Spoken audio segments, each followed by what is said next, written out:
আসসালামু আলাইকুম। কেমন আছো তোমরা? অনলাইন ক্লাসে আবার তোমাদের স্বাগত। আমি আয়েশা আক্তার।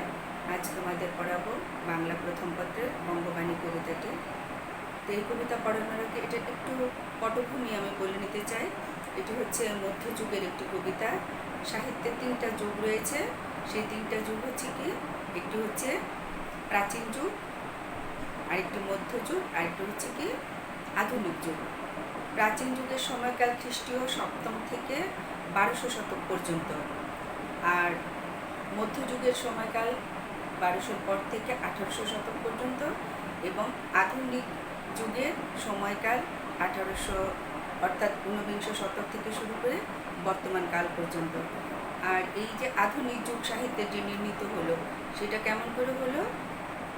মনে রাখবে যে প্রাচীন ও মধ্যযুগে সাহিত্যে পদ্য ছাড়া অর্থাৎ কবিতা ছাড়া সাহিত্যে অন্য কিছু ছিল না। এই বিশাল সময়কাল ধরে কেবলই কাব্য সাহিত্য রচিত হয়েছে।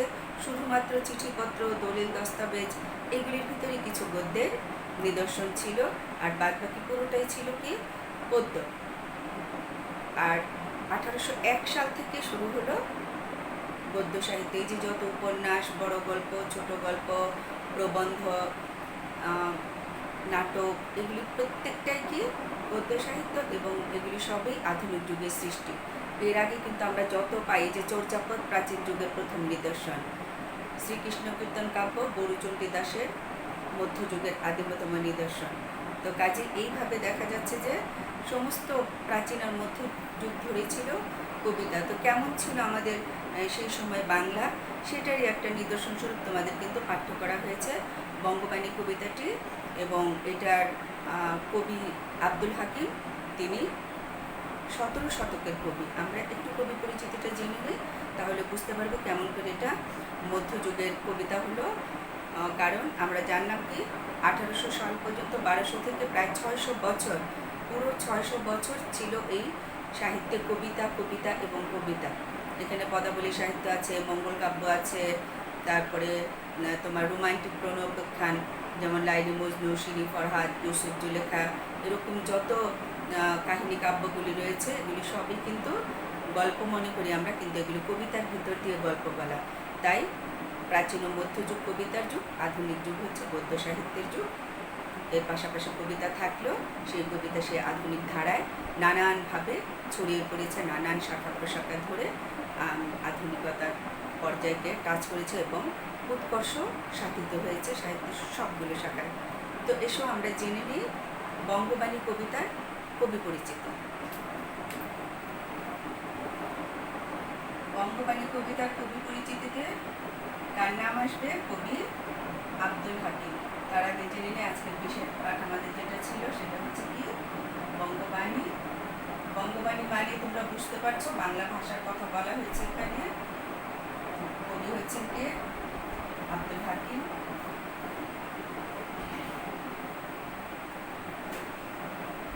আব্দুল হাকিম কবি, তিনি, তার জন্ম হচ্ছে কততে? 1620। এই যে 1620, এটা দিয়ে কিন্তু আমরা বুঝে নিচ্ছি যে তিনি একজন মধ্যযুগের কবি। কারণ আমরা জানি 1201 থেকে 1800 সাল পর্যন্ত কি ছিল সাহিত্যে? মধ্যযুগ। তাই যেহেতু ওনার জন্ম 1620, অর্থাৎ তিনি মধ্যযুগের কবি। আর শতক বললে কি বলবা? 1700 শতক। তার মৃত্যু হচ্ছে 1690, কেমন? 1690 সাল। আর তার সাহিত্যকর্মগুলি যেহেতু সবই তোমার এই সময় সাহিত্যের মূল জিনিস ছিল, তাই সবই তার কাব্য সাহিত্য। তার বিখ্যাত কাব্য হচ্ছে নূরনামা। নামাগুলি আমরা আগে জেনে নিই। নসিহতনামা, বুঝছো? সব নামা, নূরনামা, নসিহতনামা। নামা একটু বিবরণ বোঝায়। নসিহতনামা, শহরনামা, দেখো কয়টা চলে আসলো নামা? 3টা নামা চলে আসলো। এভাবে মনে রাখতে কিন্তু তোমাদের সুবিধা হবে। এরপরে আমরা পাবো একটা কারবালা। কারবালার কথা কিন্তু আমরা জানি যে মহরম মাস গেল, 10ই মহরম, সে কারবালা প্রান্তরে ইমাম হোসেনের যে করুণ মৃত্যু, এটার স্মরণ করা হয়, ত্যাগের কথা স্মরণ করা হয় ইসলামে। কারবালা, তারপর হলো কি শহরনামা, কারবালা, লালমতি, এরকম রয়েছে, সয়ফুল মুলক, কেমন, ইত্যাদি। এগুলো হলো তার কি রচিত বিভিন্ন কাব্যগ্রন্থ, কেমন। আর তার সবচেয়ে বড় বৈশিষ্ট্য কিন্তু ওনার যে বঙ্গবাণী কবিতাটা আমরা পড়লে দেখতে পারবো যে দেশপ্রেম, সেই সময়ে দেশপ্রেমের যে বাংলা ভাষা প্রতি, দেশের প্রতি তার যে প্রেম, সারা কবিতায় এটার উজ্জ্বল স্বাক্ষর তিনি রেখেছেন। এবং সেই সময়ের প্রেক্ষাপটে এটা কিন্তু অত্যন্ত একটা দুর্লভ ব্যাপার, কারণ যে সময় বঙ্গবাণী কবিতা কবি লিখেন সেই সময় কিন্তু আমাদের দেশের রাষ্ট্রভাষা, দাপ্তরিক ভাষাটা ছিল ফার্সি, অফিসিয়াল ভাষাটা ছিল ফার্সি। কারণ আমরা জানি যে অনেক দিন পর্যন্ত এখানে কি ছিল, মুসলমানদের শাসন বজায় ছিল, অর্থাৎ 1204 খ্রিস্টাব্দে ইখতিয়ারউদ্দিন মোহাম্মদ বিন বখতিয়ার খলজির বাংলা বিজয়ের মধ্য দিয়ে যে সুলতানি শাসন আমলের সূত্রপাত হয়, তখন থেকেই কিন্তু মুসলমানদের শাসন প্রতিষ্ঠিত হয়, যার ফলশ্রুতিতে ফার্সি ছিল তোমার দাপ্তরিক বা অফিসিয়াল ভাষা, সাধারণ মানুষের মুখের ভাষা বাংলা ছিল। যার ফলে দেখা যাচ্ছে কি বাংলাকে কিন্তু ওরকম সাহিত্যে উন্নত একটা ভাষা হতে পারে ওরকম চিন্তাই করতো না। তখন সংস্কৃতের একদম রমরমা ব্যাপার ছিল, সংস্কৃত পণ্ডিত হওয়াটাই মূল লক্ষ্য ছিল, এরকম। তো কাজেই বাংলায় সাহিত্য রচিত হয়েছে, বাংলা, এর বাইরেও বাংলায় সাহিত্য রচনা করার মতন ভাষা স্বীকার করা হতো না, এটাকে অবজ্ঞা অবহেলা করতে স্বয়ং বাঙালি সাহিত্যিকের পণ্ডিত ব্যক্তিদের মাধ্যমে এটা অবহেলিত হতো। এই জন্য দেখা যাচ্ছে এই সময় যে কবির বঙ্গবাণী কবিতা রচনা করা এবং বাংলা ভাষার প্রতি তার প্রেম এবং বাংলা ভাষা অবজ্ঞাকারীদের প্রতি তার যে ঘৃণা কবিতায় উচ্চারিত হয়েছে, সেটা কিন্তু সেই সময়কার প্রেক্ষাপটে অত্যন্ত কবির দেশপ্রেমের বলিষ্ঠ ভাবমূর্তি প্রকাশ করে। তো আমরা একটু জেনে নিই যে কবি কীভাবে বঙ্গবাণী কবিতায় তার দেশপ্রেমকে তুলে এনেছেন। দেখো, আর এটার ভিতর দিয়ে কিন্তু আরেকটা জিনিস তোমরা বুঝতে পারবে, সেটা হচ্ছে কি যে মধ্যযুগে বাংলা বর্তমানের বাংলার চেয়ে কতটা তফাৎ বা পার্থক্য ছিল, এটাও কিন্তু বেশ বোঝা যাবে। দেখো কি বলছে, কিতাব পড়িতে যার নাহিক অভ্যাস, সেসবে কহিল মতে মনে হাবিলাস। এখানে হাবিলাস বলা হচ্ছে অভিলাষ বা ইচ্ছাকে, কেমন। তে কাজে নিবেদি বাংলা করিয়া রচন, নিজ পরিশ্রম দোষী আমি সর্বজন। এখানে আমরা দুইটা শব্দ পাচ্ছি যেটা নাকি একটু আলাদা ধরনের মধ্যযুগীয় ভাবে, সেটা একটু দেখে নাও। একটা পেলাম কি হাবিলাস, আর একটা হচ্ছে কি দোষী। এই দুটো শব্দের মিনিংটা একটু জেনে নিলে সুবিধা হবে তোমাদের। হাবিলাস মানে হচ্ছে কি অভিলাষ থেকে, মধ্যযুগে কিন্তু এরকম করে বলা হতো, কি বলা হতো, হাবিলাস মানে কি অভিলাষ, কেমন, অভিলাষ বা কি ইচ্ছা, অভিলাষ অথবা কি ইচ্ছা, এটাকে কি বলছে, ইচ্ছা, অভিলাষ, কামনা, বাসনা, আকাঙ্ক্ষা, ইচ্ছে মতো দিতে পারো। আর নিজ পরিশ্রম তুষি, এই তুষি কথাটা উত্তম পুরুষে আছে, মানে তুষ্ট করি। যে কবি কি বলছেন, যে যাদের বই পড়ার অভ্যাস নাই, বই পড়ার অভ্যাস কিন্তু সবার থাকে না, মানুষ বাঙালি আমরা ঠেকায় না পড়লে বই পড়ি না, তাই কবি প্রথমে শুরু করে যাচ্ছে যাদের বই পড়ার অভ্যাস নাই তাদের জন্য, তারা যেন কবির কাব্যটা বুঝতে পারে। কাব্য মানে কিন্তু কি একটা গ্রন্থ, কাব্যগ্রন্থ। এখানে যে নুরনামা কাব্য তিনি লিখবেন তারই কিন্তু একটা অংশ হচ্ছে কি তোমাদের এই বঙ্গবাণী কবিতাটা, মনে রাখবে এটা উৎস গ্রন্থ কি নুরনামা, এখানে লিখে দিচ্ছি দেখো নুরনামা। এই নুরনামা পুরো কাব্যটা তিনি যে রচনা করবেন সেখানে কিন্তু একটা নিয়ম ছিল কি, প্রথমে আল্লাহ তাআলার প্রশংসা, তারপরে নবী রাসূলের প্রশংসা, নবীর প্রশংসা, এরপরে যার পৃষ্ঠপোষকতায় কাব্য রচনা করতেন তার প্রশংসা, দেশপ্রেমের কথা, এগুলি এনে তারপরে মূল কাব্যের বর্ণনায় যেতেন। তো সেখানকারই একটা জিনিস হচ্ছে কি, এই দেশপ্রেমের অংশটুকু যেটা তোমাদের পাঠ্য করা হয়েছে, সেখানে কবি কী চাচ্ছেন যে এই যে কাব্য রচনা করবেন, যখন ছিল ফার্সি ছিল তোমার দাপ্তরিক ভাষা, তিনি কিন্তু ফার্সিতে কাব্য রচনা করছেন না, বরং তিনি বাংলায় করছেন। এবং কী কারণ দেখালেন, যে সাধারণ মানুষ যারা মাতৃভাষা ছাড়া অন্য ভাষা বোঝে না, তারা তার কাব্য রচনা অন্য ভাষা করলে বুঝতে পারবে না বলেই তাদেরকে তিনি আনন্দ দিতে চান বলে তিনি কী করছেন, তার ইচ্ছা করেছে যে বাংলা ভাষায় তিনি কাব্য রচনা করবেন। এবং এই জন্য তিনি কী করলেন, বাংলায় কাব্য রচনা শুরু করলেন। কারণ তিনি তার পরিশ্রম দিয়ে সর্বজন প্রত্যেকটা সাধারণ মানুষকে তিনি তুষ্ট করতে চান। তিনি তার কবিতায় কী লিখেছেন সেটা যেন মানুষ পড়ে বুঝতে পারে। এরপরে দেখো, অন্য ভাষার প্রতিও কিন্তু কবিতার যুক্তি দিয়েছেন। অন্য ভাষার প্রতি কবির মনোভাব কেমন সেটাও কিন্তু চমৎকার করে এখানে বলেছেন। কি বলছে, আরবি ফার্সি শাস্ত্রে নাই কোনো রাগ, দেশি ভাষে বুঝিতে ললাটে পুরে ভাগ, আরবি ফার্সি হিন্দে নাই দুই মত, যদি বা লিখয় আল্লাহ নবীর সিফত। এই 4টা লাইন দিয়ে এখানে আরবি ফার্সি এই সমস্ত ভাষাগুলির কথা বলে পৃথিবীর অন্যান্য হিন্দি, পৃথিবীর অন্যান্য ভাষাকে একবারে বুঝিয়ে দিয়েছেন যে আরবি ফার্সিতে কবির কোনো রাগ নেই। কারণ কবি মনে করেন এই সমস্ত ভাষায় কি হয়েছে, আল্লাহ নবীর গুণকীর্তন করা হয়েছে, গুণগান করা হয়েছে, এই জন্য এইগুলির প্রতি কবির কোনো রাগ নাই। আর যেই দেশে যেই বাক্যই মানুষ বলবে সেটাই আল্লাহ তাআলা বোঝেন, এটাও কিন্তু কবি বলেছেন। কি বলেছেন দেখো, যেই দেশে যেই বাক্য কহে নরগণ, সেই বাক্য বোঝে প্রভু আপে নিরঞ্জন। এখানে নরগণ মানে হচ্ছে কি, মানুষ। কেমন, নরগণ মানে কি, নরগণ বলতে বোঝাচ্ছে মানুষ সকল। কেমন, গণ এখানে বহুবচন বোধক শব্দ। আর নিরঞ্জন মানে হচ্ছে কি, নির্মল, যার কোনো অঞ্জন বা কালিমা নেই, তাকে বলে কি নিরঞ্জন। কেমন, তাই এখানে নিরঞ্জন, নির্মল, কালিমা নেই, এটা কার হতে পারে, সৃষ্টিকর্তার। কেমন, এখানে সৃষ্টিকর্তাকে বোঝানো হয়েছে নিরঞ্জন বলে, আমরা ব্র্যাকেটে লিখে দিলাম কি সৃষ্টিকর্তা, বইও মনে হয় আছে।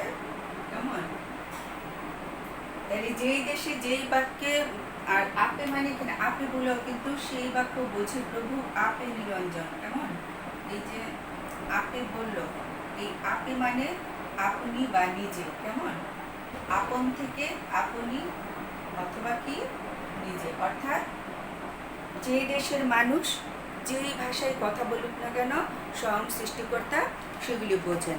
এবং এরও কিন্তু একটা ব্যাখ্যা দিয়েছে সৃষ্টিকর্তার এই বোঝার ক্ষেত্রে। কারণ তিনি জানেন, যে কবি বলেছেন যে সৃষ্টিকর্তা যেহেতু সমস্ত ভাষার সৃষ্টি করেছেন, কাজেই মানুষ যে ভাষায় ডাকবে সৃষ্টিকর্তা অবশ্যই সেটা বুঝবেন। এই জন্য বলছে, সর্ববাক্য বুঝে প্রভু কিবা হিন্দুয়ানি, বঙ্গদেশী বাক্য কিবা যত ইতিবাণী। অর্থাৎ কি বলছে, যে প্রভু বা সৃষ্টিকর্তা সব ভাষায় বুঝবেন, সেখানে কি বাংলা, কি হিন্দি, কি ফার্সি, এই সমস্ত কোনো ইতর বিশেষ নাই। অর্থাৎ প্রতিটা ভাষা যেহেতু সৃষ্টিকর্তার সৃষ্টি, তাই তিনি সমস্ত ভাষায় তিনি বোঝেন, এটা নিয়ে কোনো দ্বিধা সন্দেহ নাই। মারফত ভেদে যার নাহিক গমন, হিন্দুর অক্ষর হিংসে সেসবের গণ। এই দুটা লাইন কিন্তু খুব বেশি অনুধাবনের প্রশ্ন আসে। আসলে কবিতার প্রতিটা লাইনে কিন্তু, কবিতায় হচ্ছে অল্প কথা দিয়ে অনেক কথার বাক্য এখানে পুড়ে দেওয়া হয়, অনেক বড় ভাবকে এখানে অল্প কথায় তুলে ধরা হয়। তাই কবিতার প্রতিটা লাইন আলাদা করে একটু ব্যাখ্যা বিশ্লেষণ করে বুঝে নিতে হবে, যাতে তোমরা যে কোনো প্রশ্নের উত্তর সুন্দর করে দিতে পারো, যে কোন প্রসঙ্গে কেন কবি এই লাইনটা বলেছেন, কেন কবি এই চরণটা লিখলেন, কেন এই কথা বললেন। এটা যখন বুঝতে পারবা, তখনই কিন্তু তোমার অনুধাবন বলো, প্রয়োগ বলো, আর উচ্চতর দক্ষতা বলো, প্রতিটা প্রশ্নের উত্তর কিন্তু একদম সঠিক তথ্য এবং যুক্তির সাথে তোমরা এগুলি কী করতে পারবা, উপস্থাপন করতে পারবা। তো কি বললো, যে মারফত ভেদে যার নাহিক গমন, অর্থাৎ এখানে মারফত ভেদ বলতে বোঝাচ্ছে ওই যে ওই কথা, যে সমস্ত ভাষা আল্লাহর সৃষ্টি, এই কথা যারা বোঝে না বা স্বীকার করে না বা মাথায় রাখে না, তারাই কিন্তু ভাষাকে কী করে, বাটোয়ারা করে, যে এই বাংলা ভালো না, সংস্কৃত ভালো, বা ফার্সি ভালো, আরবি ভালো, যেহেতু এটা দিয়ে কোরআন শরীফ রচিত হয়েছে, আল্লাহর গুণগান করা হয়, সুতরাং আরবি ফার্সি সবচেয়ে ভালো ভাষা, বাকিগুলি ভালো না।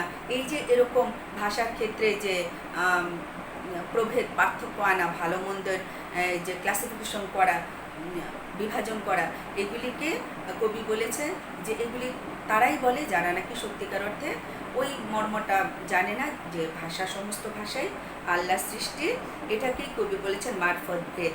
কেমন তারাই কি বলতে পারে, হিন্দুর অক্ষর হিংসে সেসবের গণ, যে সেই সমস্ত মানুষগণই হিন্দুর অক্ষর বলে এখানে কি বলবে যে হিন্দুর অক্ষর বলতে কি বোঝানো হয়েছে, তখন তোমাদের উত্তর কি হবে যে এখানে বাংলা ভাষাকেই হিন্দুর অক্ষর বলা হয়েছে।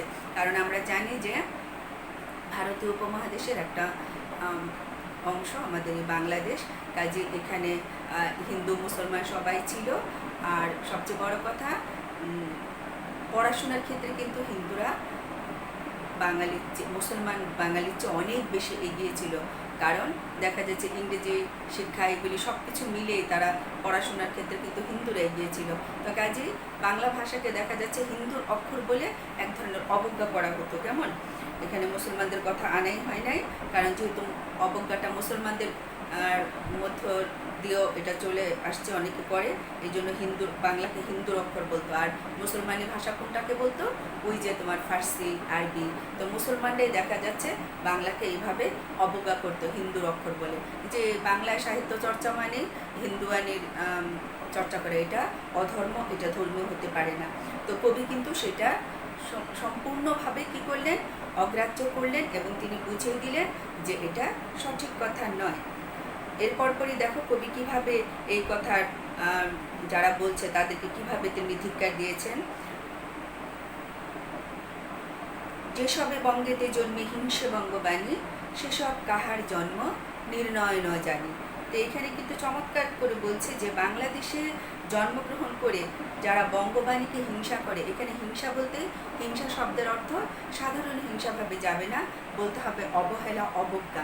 এখানে হিংসা মানে কি, অবহেলা, অবজ্ঞা, সম্মান না দেওয়া, এটাকে বলছে যে যারা বাংলাদেশে জন্মগ্রহণ করলো অথচ বাংলায় কথাও বলে, অথচ সাহিত্য রচনার ক্ষেত্রে বাংলাকে প্রাধান্য দেয় না, বাংলাকে অবজ্ঞা করে, তারা কি বলছে, সেসব কাহার জন্ম নির্ণয় না জানি। এটা কিন্তু একটা চরম ধিক্কার, যে তারা আসলে বাংলায় জন্ম না, তারা কোথায় তাদের জন্ম হয়েছে। কবি এই ব্যাপারে সন্দেহ প্রকাশ করেছেন।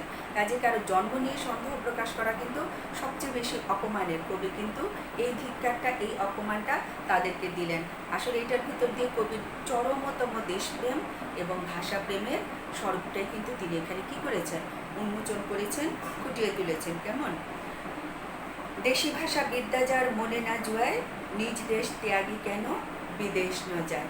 এখানেও চমৎকার করে কবি শুধু ওটুকু বলেই ক্ষান্ত হলেন না, তাদের জন্ম, বংশ পরিচয় সন্দেহ করেই ক্ষান্ত হননি। যারা বাংলা ভাষার প্রতি অবজ্ঞা করেন, তিনি তাদেরকে কি বলেছেন, যে যারা এরকম কাজ করবে, বাংলা ভাষাভাষী হয়ে বাংলাকে ভালোবাসবে না, তাদের ভিতর মূলত দেশপ্রেম নাই, তারা যেন অন্য দেশে নিজ দেশ ত্যাগ করে, ত্যাগী মানে কি ত্যাগ করে বিদেশ কেন তারা চলে যাচ্ছে না।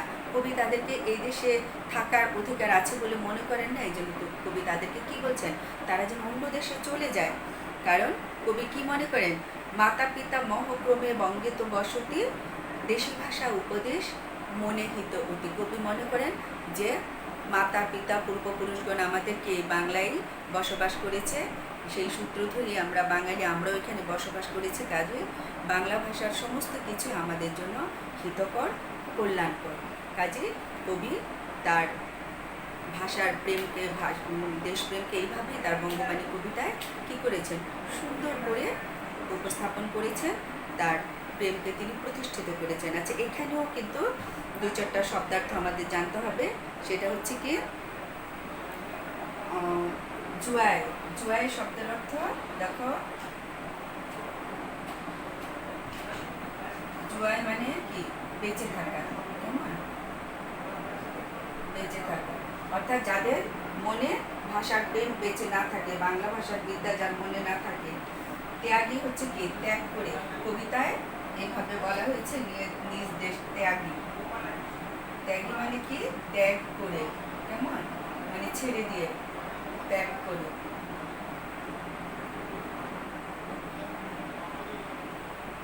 এই তো মোটামুটি আমরা এই সমস্ত। আর দেখো বর্তমানে যেটাকে আমরা তে বিভক্তি ইউজ করি সেটা কিন্তু ওখানে ত আসতো, শুধু বঙ্গে ত বসতি এইভাবে কিন্তু বলছে। কিন্তু এখন আমরা কি বলি, বঙ্গেতে বা বাংলায় এ অতে, ওখানে কিন্তু শুধু ত আনতো।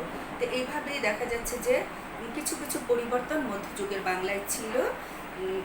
তোমরা এই বঙ্গবাণী কবিতার ভিতর দিয়ে মধ্যযুগের বাংলার সাথে পরিচিত হলা, এবং সেই সময় বাংলা যখন একটু কোণঠাসা অবস্থায় ছিল সাহিত্যের দিকে, সেখানেও কেমন করে কবি আব্দুল হাকিম সে তার বলিষ্ঠ বাণী তার কবিতার ভিতর দিয়ে উচ্চারণ করেছে, সেটাই বঙ্গবাণী কবিতায় চমৎকারভাবে আমরা বুঝতে পারি। তো কাজেই তোমরা অত্যন্ত ভালোভাবে কবিতার লাইন বাই লাইন তোমরা পড়বা, এবং প্রতিটা শব্দ অর্থ ওয়ার্ড মিনিংটা বুঝে পড়লে তোমার আর পাঠ পরিচিতি এই দুইটা যদি তুমি পড়ো, তাহলে কিন্তু তোমার যে কোনো প্রশ্নের উত্তর দিতে তোমার আর কি হবে না, দ্বিধা থাকবে না, অর্থাৎ সুন্দর করে তোমার কলমের আগায় দেখবা চলে আসবে। তো বন্ধুরা, আজকে এই পর্যন্তই। তোমরা অনুশীলনীর যে এমসিকিউ প্রশ্নগুলি আছে সেগুলি ঠিক করবা, ওগুলি কোনো দ্বিধা হলে সেটা জানাবা যে কোনটা সঠিক হবে, এটা তোমাদের করতে হবে। আর সৃজনশীল প্রশ্নগুলিও কিন্তু লিখে ফেলবে। এখানে তোমাদের একটা করে দেওয়া থাকে, দুইটা করেও দেওয়া থাকে, যে চারটা থাকে এই চারটার ভিতরে দেখা যাবে 2 অর্থাৎ খ আর ঘ, না হলে খ আর গ একটু চর্চা করবা তোমরা। খটা পারলে, আমি মনে করি খটা যদি পারো, অর্থাৎ অনুধাবনের প্রশ্নগুলি পারলে তুমি যে কোনোটা পারবা। তো কাজে এই খ প্রশ্নগুলি কবিতা ধরে ধরে করবা। আমি তোমাদের গ্রুপে বাড়ির কাজ দিয়ে দিব, এবং কয়েকটা ক্ষয়ের প্রশ্নই দিব, তার সাথে এমসিকিউ। তো আজকে এই পর্যন্তই। সে পর্যন্ত তোমরা ভালো থাকো, ইনশাআল্লাহ আবার আমাদের দেখা হবে। আল্লাহ হাফেজ।